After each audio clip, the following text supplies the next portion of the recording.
नमस्कार दोस्तों, स्वागत है आप सभी का मेरे YouTube channel e learning classes में। उम्मीद करता हूँ सभी लोग अच्छे होंगे। आज की जो क्लास है वो होगी ज्योग्राफी वाली क्लास। ठीक है, ज्योग्राफी में हमने अभी तक 4 क्लासेस कराई हैं, शायद मुझे ध्यान है, हाँ 4 पार्ट हम करा चुके हैं। और उसमें हमने भारत की भौगोलिक स्थिति के बारे में बात की है। भारत की भौगोलिक स्थिति को देखते हुए हमने जितना भी कुछ है यहाँ पर स्थलीय सीमा से रिलेटेड काफी सारे पॉइंट आपको करा दिए। इसमें देखो, हो सकता है मैप आपको ऊपर नहीं दिख रहा होगा, वो मैंने जानबूझ के ऐसा किया है क्योंकि आपको ऊपर का आज ऐसा कोई मसला नहीं है, यहाँ पर कुछ नहीं मैं बताने वाला ऊपर, तो थोड़ा सा नीचे वाले पोर्शंस पर आज हम वर्क करने वाले हैं। तो उसी को मैंने कोशिश की है कि नीचे वाला सारा पोर्शन दिखता रहे, नहीं तो मैं अलग भी थोड़े से इस पोर्शन को अलग से बना लूंगा।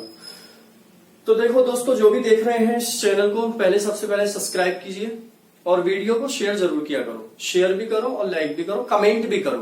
ठीक है, सारी चीजों को बताओगे तो मैं सारी चीजों को आगे चलकर और भी सुधार कर दूंगा, जैसे भी आपके कमेंट्स होंगे। चलो, ज्यादा टाइम खराब ना करते हुए चीजों को बढ़ाते हैं आगे। देखो भाई, लास्ट क्लास के अंदर हमने भारत की स्थलीय सीमा, भारत की लंबाई चौड़ाई, पूरब से पश्चिम, उत्तर से दक्षिण, कर्क रेखा, कौन से छोटे राज्य हैं, कौन से बड़े राज्य हैं, बहुत सारे ऐसे पॉइंट्स थे जो हमने कवर किए थे। आज के इस चैप्टर को आगे बढ़ाते हुए देखोगे, सबसे पहले हम इसमें आज बात करेंगे आपसे भारत की टाइम जोन लाइन की। किसकी बात करेंगे? भारत की टाइम जोन लाइन की आज बात करेंगे। देखोगे, भारत की टाइम जोन लाइन में पहले तो हम टाइम जोन लाइन को बना लेते हैं यहां से कि टाइम जोन लाइन जो है भारत की, वो लगभग इस तरीके से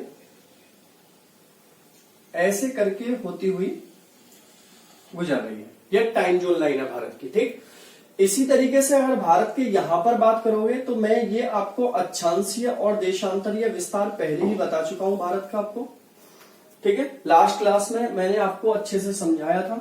जो भी मेरे दोस्त देख रहे हैं आज वीडियो को पहली बार, प्लीज वो पहले अगले पार्ट को देख लें, उसमें बहुत सारी इंफॉर्मेशंस ऐसी हैं जो बहुत काम की हैं आपके। ठीक, तो यहां पर जो विस्तार था वो 68 डिग्री था, 68 डिग्री 7 मिनट। ठीक है, यहां पर जो विस्तार था वो आपका 97 डिग्री 25 मिनट। और आज इसकी जो बात कर रहे हैं हम टाइम जोन लाइन की, इसका जो विस्तार है वो है 82.5 डिग्री। ठीक है, 82.5 डिग्री। देखो इधर, अब यहां पर जो मैंने 3 लाइन खींची हुई हैं, ये 3 लाइन खींचने का मकसद ये है कि तीनों की तीनों रेखाएं देशांतर रेखाएं। कैसी रेखाएं? देशांतर रेखाएं। टाइम जोन लाइन भी देशांतर रेखा है। भारत के पूरब में जो लाइन भारत को सबसे पहले टच करती है देशांतर रेखा वो है, और भारत को लास्ट में जो देशांतर रेखा टच करती है वो है। आपसे पूछ सकता है कि बताइए भारत को गुजरात पर या सबसे पश्चिम में टच करने वाली देशांतर रेखा कितने डिग्री पर है, वो पूछ सकता है। यही पूछ सकता है कि बताइए कि भारत के सबसे पूरब में जो लॉन्गिट्यूड लाइन है वो कितने डिग्री से होकर जा रही है। ठीक है, फिर बीच में कौन सी आ जाएगी? इन्हीं के बीच में हमारी टाइम जोन लाइन आ जाएगी। देखोगे, 68 से ज्यादा है और 97 से कम है, 68 से ज्यादा है, 97 से कम है, तो हमारी टाइम जोन लाइन कितनी है? 82, 82.5 डिग्री है। अब देखोगे, यहीं से अगर हम एक और टाइम जोन लाइन एक और यहां पर खींच लें रेखा, जिसको हम देशांतर रेखा ही कहते हैं, तो ये रेखा थोड़ा सा और इधर हो सकती है। ये 90 डिग्री पर लगभग होती है, और ये 90 डिग्री पर होती है, तो ये रेखा पश्चिम जो वेस्ट बंगाल है, वेस्ट बंगाल की तो किधर साइड में है? ये पूरब वाली साइड में। और ये असम वाला क्षेत्र है, और असम के किधर है?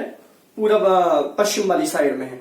तो यहां से ये भी पूछ सकता है कि पश्चिम बंगाल और असम के बीच में, मतलब ये बांग्लादेश से होकर जा रही है, तो वो 90 डिग्री पर है। अब इससे मैं कई सारी चीजें आपको और सिखाऊंगा।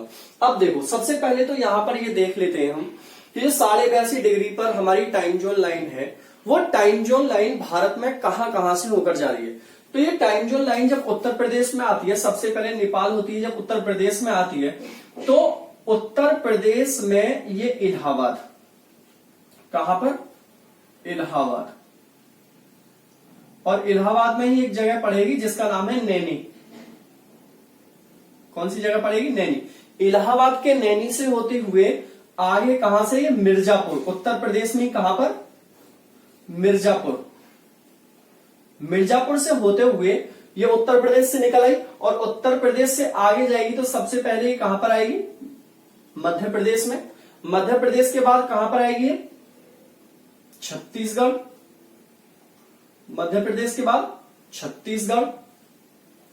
छत्तीसगढ़ के बाद कहां पर आएगी दोस्तों ये? छत्तीसगढ़ के बाद ओडिशा। ओडिशा और ओडिशा के बाद कहां पर आएगी ये? आंध्र प्रदेश।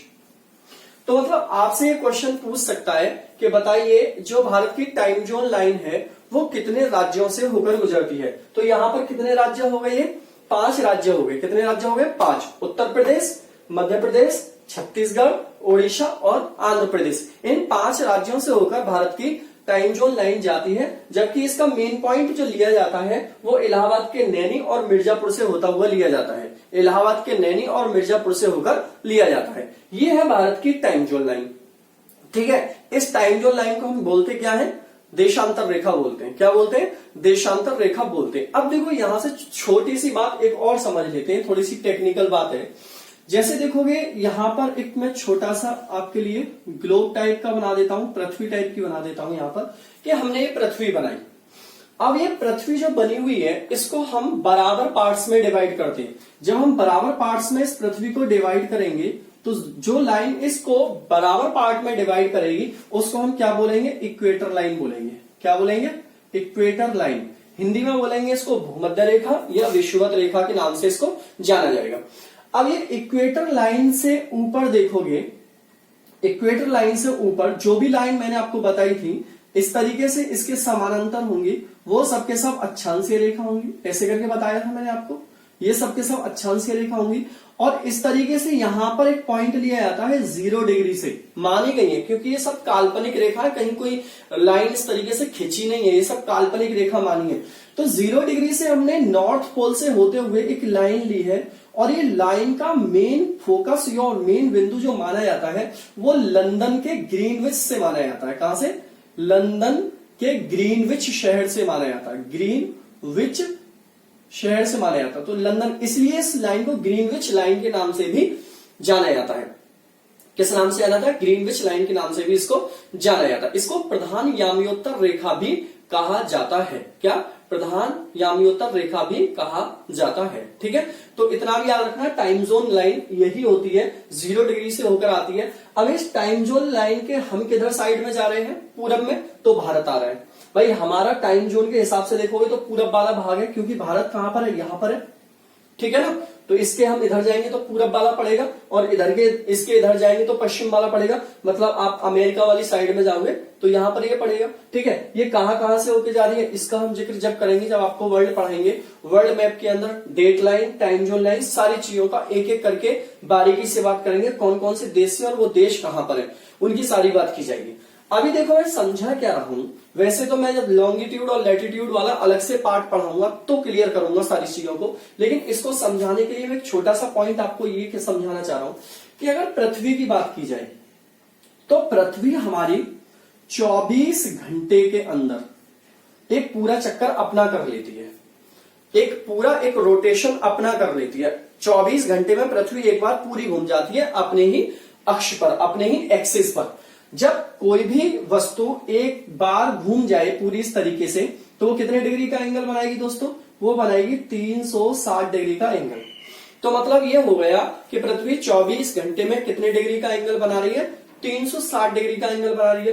तो इसे 1 घंटे के हिसाब से देखा जाए तो पृथ्वी 1 घंटे के अंदर कितने डिग्री का एंगल बना रही होगी? 15 डिग्री का बना रही होगी। भाई देखना, इसको काटे तो 6 चौक 24, 6 छिंग 36 और 4 से काटूंगा तो कितनी बार कटेगा ये? 15, मतलब 15 का इधर दोनों 24 से इसका भाग दिया तो कितनी बार जाएगा? 15 बार। तो 1 घंटे में पृथ्वी के द्वारा बनाया गया एंगल कितना हो गया? 15 डिग्री हो गया। देखो 60 मिनट में पृथ्वी के द्वारा बनाया गया एंगल भी कितना होगा? 15 डिग्री होगा। समझ में आ रही है बात? ठीक है, और इसी को अगर हम 30 मिनट कर दें तो 30 मिनट में पृथ्वी के द्वारा बनाया गया एंगल कितना हो जाएगा? 7.5 डिग्री हो जाएगा। ओके, समझ में आ रही है? अगर इसी को हम ये कह दें कि 4 मिनट में पृथ्वी के द्वारा बनाया गया एंगल कितना है, तो वो कितना हो जाएगा, 1 डिग्री हो जाएगा। भाई 15 का इधर डिवाइड कर दें और 15 का इधर डिवाइड कर दें, 15 एकम 15 और 15 चौका 60, तो 4 मिनट में पृथ्वी के द्वारा बनाया गया एंगल कितना है, 8 डिग्री। ये क्वेश्चन लेखपाल के पेपर में डायरेक्ट पूछा गया था कि बताइए पृथ्वी 4 मिनट में कितने डिग्री का एंगल बनाती है, या फिर ऐसे भी हो सकता है कि पृथ्वी 1 डिग्री बनाने में कितने मिनट का टाइम लेती है। तो आपको ये तो समझ में आ गया कि पृथ्वी 1 घंटे में 15 डिग्री का एंगल बनाती है और 4 मिनट में 1 डिग्री का, या फिर 1 मिनट में बनवाओगे तो 1/4 डिग्री का हो जाएगा। ठीक है, यहां तक तो आपको क्लियर समझ में आ रही होगी ये वाली बात। अब देखो इसके अकॉर्डिंग देखें, हम 82.5 निकालना है हमें। देखो हमें किसी भी देश की टाइम जोन लाइन निकालने के लिए या उसकी डिग्री निकालने के लिए दोनों में से कोई एक पता होना चाहिए हमें। या तो हम उसका समय पता है तो उसकी टाइम जोन लाइन निकाल लेंगे, अगर उसका टाइम जोन लाइन पता है तो उसका समय निकाल लेंगे, हम कितना आगे पीछे हैं। अब देखो इसी चीज को मैं प्रूफ करूंगा कि हम लंदन से टाइम में कितना आगे हैं, और वैसे तो पता है, हालांकि इस चीज को एक बार देख लेते। मैंने क्या बोला कि 1 घंटे में पृथ्वी के द्वारा बनाया गया एंगल कितना है, इस चीज को यहां दिख रहा होगा आप लोगों को, दिख रहा है। 1 घंटे में पृथ्वी के द्वारा बनाया गया एंगल कितना है, 15 डिग्री। कितना है, 15 डिग्री 1 घंटे में पृथ्वी एंगल बनाती है। अब देखो इनमें दोनों तरफ अगर हम 5 से मल्टीपल कर दें तो 5 घंटे में पृथ्वी के द्वारा जो एंगल बनेगा वो कितना होगा दोस्तों, 75 डिग्री का होगा। कितने डिग्री का होगा, 75 डिग्री का। अब देखो ये 75 डिग्री है, ओके, और हमारी जो टाइम जोन लाइन है वो कितने डिग्री पर है, 82.5 डिग्री पर है। 75 और 82.5 डिग्री में कितने का डिफरेंस है दोस्तों, 7.5 का। कितने का डिफरेंस है, 7.5 डिग्री का डिफरेंस है। अब देखो यहां पर जो मैंने 7.5 डिग्री लिखी हुई है, ये 7.5 डिग्री में कितने मिनट लगते हैं, 30 मिनट, मतलब आधा घंटा। मतलब पृथ्वी 7.5 डिग्री का एंगल बनाने में कितना मिनट लेती है, आधा घंटा। तो अगर मैं इधर 7.5 और जोड़ दूं इसमें, तो ये कितना हो जाएगा, 82.5 हो जाएगा। हो जाएगा नहीं हो जाएगा, और इसमें आधा घंटा जोड़ दूं तो कितना हो जाएगा, 5.5 घंटे हो जाएगा। समझ में आ रही है बात, क्लियर हो रही है। तो इससे ये निकल के आता है हमारी टाइम जोन लाइन से कि जो हमारी टाइम जोन लाइन 82.5 डिग्री पर है, उसके अकॉर्डिंग हम लंदन से टाइम में 5.5 घंटे आगे हैं, पीछे नहीं है। 5.5 घंटे आगे हैं। देखो अगर इस टाइम जोन लाइन के हिसाब से इधर देखोगे तो पीछे जाओगे, और इससे इधर देखोगे तो आगे जाओगे। तो हम इधर से इधर ही आ रहे हैं क्योंकि भारत इधर साइड में है तो आगे हैं। जैसे अगर मान लो अभी टाइम हो रहा है 2 बज रहे हैं, कितना बज रहे हैं, 2। भारत में अगर दोपहर के 2 बज रहे हैं, ठीक है, दिन में 2 बजे का समय हुआ है, तो लंदन में आप 5.5 घंटे 2 में से कम कर दो, सुबह पहुंच जाओगे। ठीक है, लंदन में जो टाइम हो रहा होगा वो लगभग 10:30 जो भी बज रहा होगा, 5.5 घटा के वो हो रहा होगा। मतलब अभी वहां पर मॉर्निंग का ही टाइम होगा, अभी वहां पर आफ्टरनून का टाइम नहीं हुआ होगा। हम 5.5 घंटे लंदन से आगे हैं। वो चीज इस तरीके से प्रूफ कर लेते हैं। हमें किसी भी देश का या तो टाइम पता है कि हम उस देश से कितना आगे हैं टाइम में, तो उसकी टाइम जोन लाइन निकाल लेंगे, या हमको ये पता हो कि उसकी टाइम जोन लाइन इतनी है तो हम उसका समय निकाल देंगे। आप कोई सी भी टाइम जोन लाइन, ऑस्ट्रेलिया की टाइम जोन लाइन लेना और इंडिया से कंपेयर करना उसकी। जब ऑस्ट्रेलिया की टाइम जोन लाइन ले लोगे आप, तो देखना वो इंडिया से टाइम में कितना आगे है, उसे निकाल के देखना आज। ठीक है, तो ये बात बहुत इंपॉर्टेंट है। पेपर में कई बार कैलकुलेट करके भी आ जाता है ये क्वेश्चन कि आपको दे देगा कि ऑस्ट्रेलिया की टाइम जोन लाइन इतनी है, तो बताइए भारत और ऑस्ट्रेलिया के बीच में समय का कितना डिफरेंस है, ऐसे करके पूछ सकता है। तो ये निकालना आना चाहिए आपको, और वो निकल इतनी आसानी से आता है। जैसे मैंने बताया ये कुछ डिग्रियां, आप इनको डायरेक्ट याद कर लो कि 1 घंटे में 15 और आधा घंटे में 7.5, तो 4 मिनट में 1 डिग्री। इनको याद कर लोगे तो डायरेक्ट वहां पर आप अप्लाई कर सकते हो कि भारत और ऑस्ट्रेलिया के बीच में कितनी डिग्री का डिफरेंस है। उसी डिग्री के हिसाब से आप यहां पर देख लो, जो टाइम आएगा वही डिफरेंस भारत और ऑस्ट्रेलिया के बीच में होगा। ठीक है ना, आगे बढ़ जाए इसको, इससे आगे। ठीक है, ये वाली बात समझ में आ गई होगी। आप इसका ले लो, स्क्रीनशॉट ले लो। चलो इससे आगे बढ़ते हैं। एक तो ये बात आपके लिए बतानी थी जो बहुत इंपॉर्टेंट थी आपके पेपर के लिए। ठीक है, तो आपको ये पूरे के पूरा मैप इसी तरीके से बनाना है। पेपर में एक अलग मैप होना चाहिए ये। ठीक है, सब में ये मत करना एक ही मैप में काफी सारी चीजें कर दो। अब देखोगे इसके आगे की कहानी क्या है। और क्या क्या पॉइंट्स हैं जो हमको थोड़ा थोड़ा और जानने हैं अंदर, क्योंकि अभी हम तटरेखा वाले भाग पर नहीं आए, प्रायद्वीपीय भाग अभी शुरू करेंगे। उस भाग से पहले सारी चीजों को हम ऊपर वाले की क्लियर कर लेते हैं, कोई क्वेश्चन छूटना नहीं चाहिए। अब देखो ये जो भारत है, इधर वाला भारत, इधर वाले भारत में जो राज्य है, ये वाला राज्य तो सिक्किम है, ध्यान से देखते रहा करो। ये वाला राज्य कौन सा है? सिक्किम है। इसके अलावा ये जो राज्य है ये कौन सा है? मेघालय है। यहां पर ये जो राज्य है ये वाले देखोगे, ये अरुणाचल प्रदेश है, ये नागालैंड है, ये मणिपुर है, ये मिजोरम है, ये त्रिपुरा है, और ये असम है, और ये आपका मेघालय है, ठीक है, और ये सिक्किम है। ये राज्य उत्तर पूर्व भारत वाले हैं। यहां से इंपॉर्टेंट भी रहता है, क्वेश्चन पूछा भी आता है। अब यहां से क्वेश्चन क्या आता है पेपर में कि बताइए 7 सिस्टर्स कौन से राज्यों को कहा जाता है? तो सबसे पहले आंसर क्या हो जाएगा डायरेक्टर, इसका उत्तर पूर्व वाले राज्यों को 7 सिस्टर के नाम से जाना जाता है। अब एक क्वेश्चन और देता है इसमें कि बताइए 7 सिस्टर्स में कौन सा राज्य शामिल नहीं होता है? 7 सिस्टर्स में कौन सा राज्य शामिल नहीं होता है? तो उसका आंसर क्या होगा? सिक्किम। आंसर क्या होगा उसका?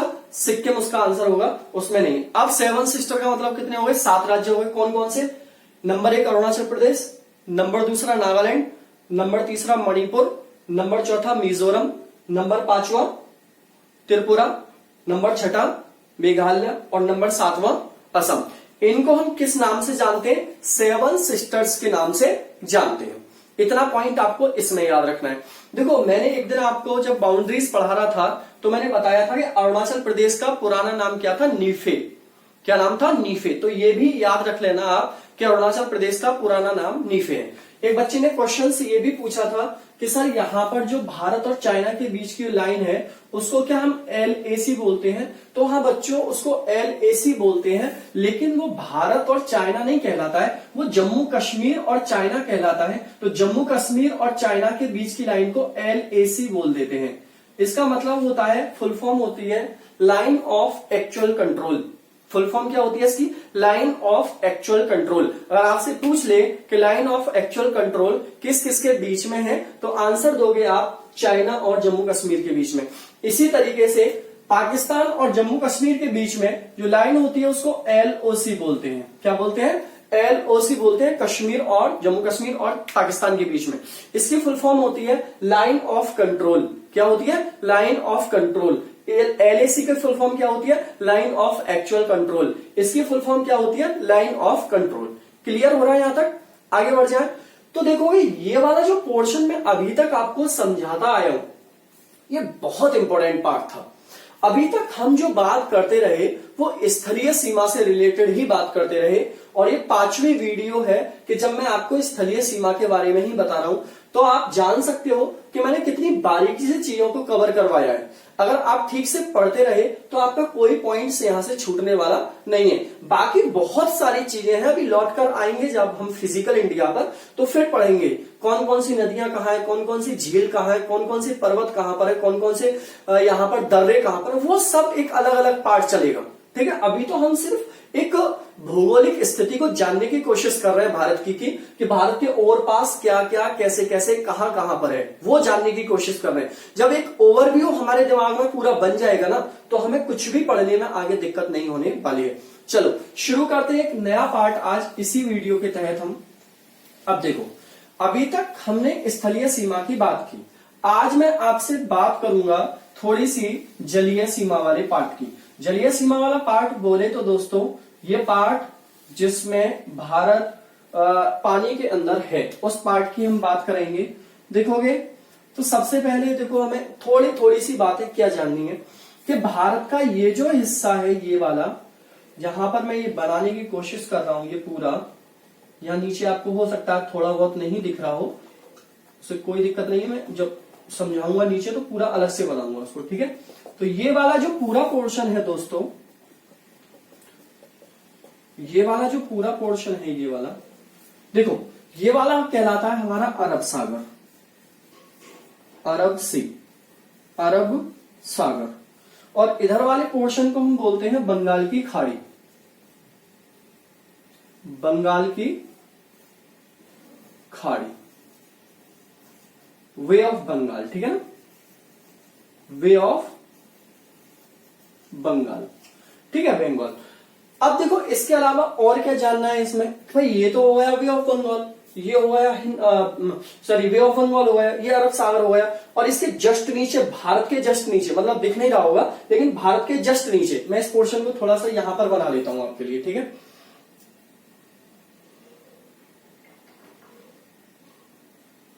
देखो पढ़ो ऐसे, मैं फिर से वही बोल रहा हूं कि समझ में एक ही बार में चीजें आ जाए, ये बार बार का उसी चीज को लेके बैठे रहना कोई मतलब नहीं है उस चीज का। और मैं वही कोशिश कर रहा हूं कि आपको टाइम लग जाए थोड़ा सा, कोई दिक्कत नहीं है, लेकिन आगे के लिए हमेशा के लिए चीजें आपको क्लियर हो जाए, ठीक है।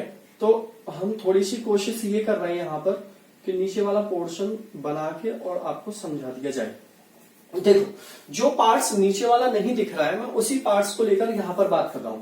तो मैं क्या कह रहा हूं कि ये वाला जो पोर्शन है, ये वाला, ये तो क्या है आपका अरब सागर, ओके। ये वाला जो पोर्शन है आपका, ये वाला क्या है, way of Bengal, clear.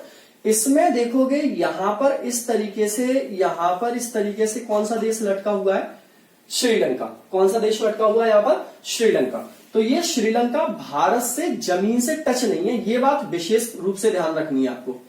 Sri Lanka Bharat से स्थल से टच नहीं हो रहा, बाउंड्री लाइन इसकी टच नहीं हो रही है, मतलब श्रीलंका और भारत के बीच में क्या है, पानी है। यहां पर पुल बनाया हुआ है जिसका नाम क्या है, रामेश्वरम या राम सेतु पुल, ठीक है ना, राम सेतु पुल के नाम से इसको जानते हैं।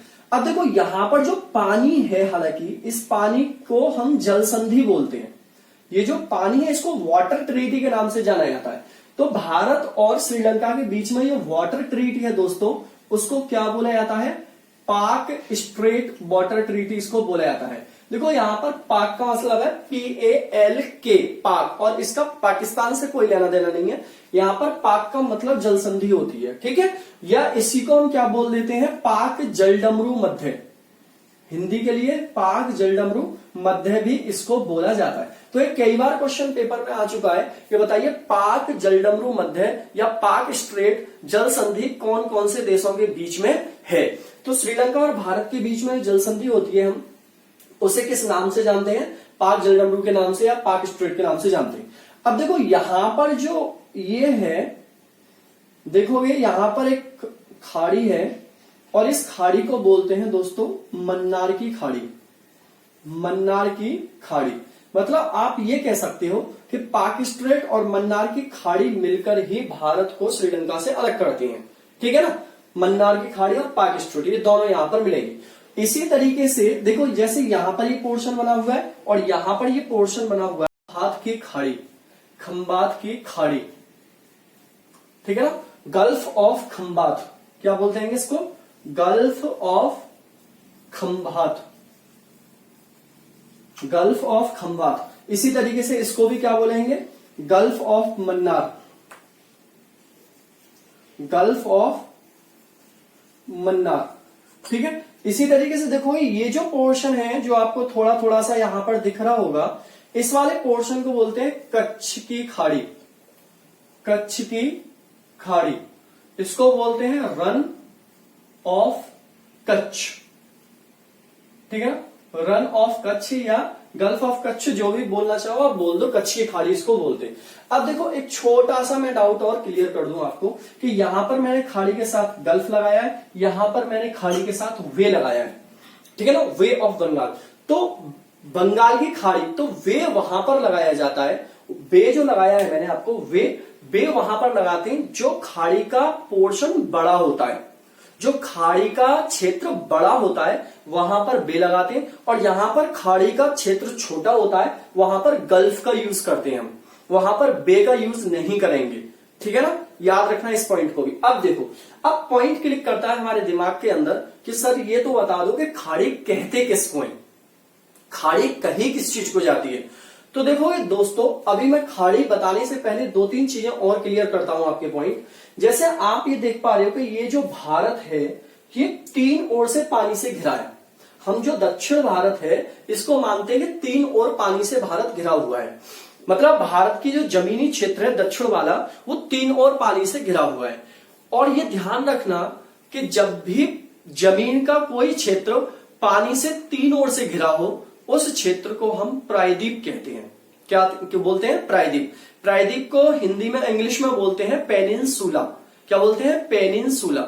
जमीन के 3 ओर पानी से घिरे क्षेत्र को प्रायद्वीप कहा जाता है और दक्षिण भारत को हम प्रायद्वीप या भारत भी कहते हैं। तो प्रायद्वीप समझ में आया। तो हम ऐसे भी इसको बना सकते हैं, यहां पर देखोगे इस तरीके से भी बना सकते हैं कि हमने ये जमीन मान ली इस तरीके से 3 ओर पानी, और इसको यहां पर हम पानी बना दिया। भाई ये 3 ओर पानी है यहां पर और 3 ओर जमीन को घेर रखा है, तो हमने इसको क्या बोल दिया? प्रायद्वीप। ठीक है ना, प्रायद्वीपीय या प्रायद्वीप, पेनिनसुला। पेनिनसुला इसको बोलते हैं। ठीक है ना, एक तो ये हो गया। दूसरा पॉइंट इसके अंदर आता है, अगर यही जमीन चारों ओर पानी से घिर जाए तो क्या बन जाएगी? देखो अभी 3 ओर पानी से घिरी हुई है जमीन, तो इसको हमने प्रायद्वीप बोला। अगर यही जमीन चारों ओर पानी से घिर जाए तो इसी को हम क्या बोल देंगे दोस्तों? द्वीप बोल देंगे। क्या बोल देंगे? द्वीप। मतलब आइलैंड्स जो होते हैं वो चारों तरफ पानी से घिरे हुए होते हैं। ठीक है, इसी को हम क्या बोल देते हैं? द्वीप बोल देते हैं। अब देखोगे अभी तो जमीन पानी से घिरी हुई थी, अगर ऐसा हो जाए कि पानी ही जमीन से घिर जाए, हो सकता है ना, ठीक है ना भाई, किसी खड्डे में पानी भरा हुआ है तो वो जमीन से घिरा हुआ है। ठीक है, किसी खड्डे में पानी भरा है तो वो जमीन से भरा हुआ है। उस टाइम पर देखोगे, जैसे मान लो कि ये इस तरीके से मैंने पॉइंट बनाया और इस क्षेत्र में आकर पानी भर गया, ऐसे करके ये जमीन 3 ओर से है और बाकी इधर क्या है? ये पानी वाला पोर्शन है। अब देखो यहां पर पानी 3 ओर जमीन से घिरा हुआ है। जब ऐसी सिचुएशन हो कि पानी 3 ओर जमीन से घिरा हुआ हो तो उसे दोस्तों हम क्या बोलते हैं? खाड़ी बोलते हैं। क्या बोलते हैं उसे? खाड़ी बोलते हैं। अब बोलोगे सर ये भी बता दो साथ के साथ कि अगर चारों ओर घिरा हुआ हो तो क्या बोलेंगे? अगर पानी जमीन से चारों ओर घिरा हुआ हो, हालांकि थोड़ा मोड़ा इसमें मुहाना खुला रहता है, पूरी तरीके से, कहीं कहीं पूरी तरीके से भी मिलेगा, कहीं कहीं थोड़ा बहुत मुहाना खुला भी मिलेगा। तो ऐसी सिचुएशन हो कि जब पानी चारों ओर जमीन से घिरा हो तो उसको हम क्या बोलते हैं दोस्तों? झील बोलते हैं। क्या बोलते हैं? झील बोलते हैं। तो मुझे लगता है कि की पॉइंट्स थे कुछ आपके, ये कीवर्ड्स थे छोटे छोटे से, कि पेनिनसुला किसको बोलते हैं? जहां पर जमीन पानी से 3 ओर से घिर जाए। द्वीप, द्वीप को बोलते हैं हम आइलैंड, आइलैंड्स। ठीक है, द्वीप किसको बोलते हैं? यहां पर जमीन चारों ओर पानी से घिर जाए। खाड़ी, गल्फ या वे जो भी है, देख लेना किस टाइप में है वहां पर। तो खाड़ी किसे बोलते हैं? जब पानी जमीन से 3 ओर से घिर जाए। और झील किसको बोलते हैं? जब पानी जमीन से चारों ओर से घिर जाए। तो मुझे लगता है ये की पॉइंट्स आपको समझ में आ गए होंगे। समझ आ रही है बात? तो ये जो भारत है, इस भारत को हम क्या बोलते हैं? दक्षिण भारत के, प्रायद्वीपीय भारत के नाम से जानते हैं। दक्षिण भारत को प्रायद्वीपीय भारत कहते हैं। ओके, आगे बढ़ूं थोड़ा सा। अब देखो, जिस तरीके से मैंने बताया था कि स्थलीय सीमा पर लगने वाले राज्य, जो स्थलीय सीमा बना रहे हैं राज्य, उनमें 2 केंद्र शासित प्रदेश हैं और 16 राज्य हैं। तो कुल मिलाकर कितने हैं? 18 हैं। अब ऐसे ही क्वेश्चन यहां से भी आता है पेपर के अंदर कि बताइए जो राज्य पानी से लगे हुए हैं, किससे लगे हुए हैं? पानी के साथ सीमा रेखा बना रहे हैं, वो कितने हैं? तो उन्हें तटीय राज्य बोलते हैं। देखो यहां पर जो रेखा है, ये रेखा है, इसको तट रेखा भी बोलते हैं, कोस्ट लाइन भी बोलते हैं इसको। तो पानी के साथ सीमा बनाने वाले राज्यों की संख्या है 9। कितनी है? 9। कितने राज्य हैं? 9 राज्य पानी के साथ सीमा रेखा बनाते हैं। अब देखो 9 में कौन कौन से हैं, ये भी हम एक बार ही देख लेते हैं। तो देखो सबसे पहले तो गुजरात ही देख लेते हैं। ये गुजरात ऐसा राज्य है दोस्तों जो पानी के साथ भी सीमा रेखा बनाता है और जमीन के साथ भी सीमा रेखा बनाता है। तो सबसे पहले तो हमारे पास कौन सा है? गुजरात, जो प्रायद्वीप तट रेखा बना रहा है, पानी के साथ लगा हुआ है। दूसरा देखोगे यहां पर इसी तरीके से ये राज्य है, इसका नाम है महाराष्ट्र। क्या नाम है? महाराष्ट्र। महाराष्ट्र भी पानी के साथ तट रेखा बनाता है। महाराष्ट्र के बाद यहां पर है गोवा, गोवा भी पानी के साथ तट रेखा बनाता है। और इसके बाद यहां पर है ये केरल, केरला भी पानी के साथ तट रेखा बनाता है। और देखोगे यहां पर ये वेस्ट बंगाल वाला पोर्शन है, पश्चिम बंगाल भी पानी के साथ तट रेखा बनाता है। और इसके अलावा यहां पर ये जो पोर्शन है, इस तरीके से ले लेते हैं इसको, ये है ओडिशा, और ओडिशा भी पानी के साथ तट रेखा बना रहा है। और यहां पर ये जो पोर्शन है देखोगे, ये है आंध्र प्रदेश। कौन सा है? आंध्र प्रदेश। और आंध्र प्रदेश भी पानी के साथ तटरेखा बनाता है। यहां पर देखोगे ये पोर्शन खुला हुआ है, तो यहां पर कर्नाटक भी तटरेखा बनाता है और यहां पर तमिलनाडु भी तटरेखा बनाता है। अब देखो 9 राज्य हो गए जो पानी के साथ तटरेखा बना रहे हैं। कौन कौन से हैं? गुजरात, महाराष्ट्र, गोवा, कर्नाटक, केरल, तमिलनाडु, आंध्र प्रदेश, उड़ीसा और वेस्ट बंगाल। संख्या गिन लेते हैं, 1 2 3 4 5 6 7 8 और 1 9 राज्य तटरेखा बनाते हैं। अब क्वेश्चन क्या आता है यहां पर कि सबसे लंबी तटरेखा कौन बना रहा है इसमें? तो सबसे लंबी तटरेखा बना रहा है दोस्तों, वो बना रहा है गुजरात। और इसकी लंबाई कितनी है तटरेखा की? इसकी तटरेखा की लंबाई है 1600 किलोमीटर। सबसे लंबी तटरेखा बनाई है वो गुजरात ने बनाई है। सबसे ज्यादा पानी से लगा हुआ हिस्सा किसका है? गुजरात का है 1600 किलोमीटर के साथ। और सबसे छोटी तटरेखा कौन बना रहा है? गोवा। और ये कितनी लंबी बना रहा है? 160 किलोमीटर की। कितनी बना रहा है? 160 किलोमीटर की। अब देखो यहां से एक क्वेश्चन और आता है कि निम्नलिखित में से कौन कौन से राज्य प्रायद्वीपीय भारत में शामिल हैं, या कौन सा राज्य प्रायद्वीपीय भारत में नहीं है।